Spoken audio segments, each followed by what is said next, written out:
अहंकार से मुक्ति। बुद्ध की प्रेरणादायक कहानी। बहुत समय पहले की बात है। एक गांव में एक प्रसिद्ध राजा रहता था। वह अपने अहंकार और गर्व के कारण जाना जाता था।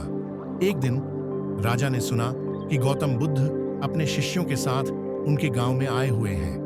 राजा ने सोचा कि वह बुद्ध से मिलकर अपने ज्ञान और धनी स्थिति का प्रदर्शन करेगा। राजा ने अपने सेवकों को आदेश दिया कि वे बुद्ध को उसके महल में बुलाएं। जब बुद्ध आए, राजा ने उनका स्वागत किया और उनके साथ अपने धनी और भव्य महल की शोभा बखानी।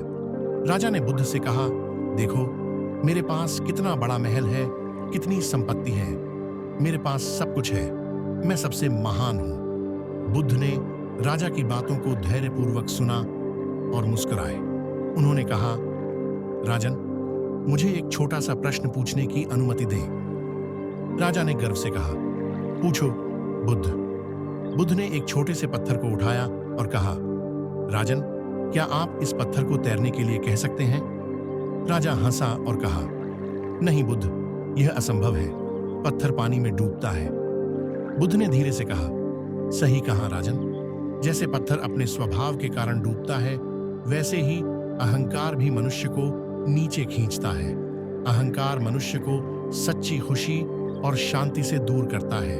जब तक आप अपने अहंकार से मुक्त नहीं होंगे, तब तक आप सच्ची शांति नहीं पा सकेंगे। राजा बुद्ध के शब्दों से प्रभावित हुआ और उसने महसूस किया कि उसका अहंकार ही उसकी समस्याओं का मूल कारण है। उसने बुद्ध से विनम्रतापूर्वक कहा, बुद्ध, आप सही कहते हैं, कृपया मुझे सिखाएं कि मैं अपने अहंकार से कैसे मुक्त हो सकता हूं। बुद्ध ने राजा को ध्यान और साधना की शिक्षा दी। राजा ने बुद्ध के मार्गदर्शन में अपने अहंकार को त्याग दिया और धीरे धीरे सच्ची शांति और आनंद प्राप्त किया। राजा बुद्ध की इस कहानी से हमें यह सीख मिलती है कि अहंकार से मुक्ति प्राप्त करके ही हम अपने जीवन में सच्ची खुशी और शांति पा सकते हैं।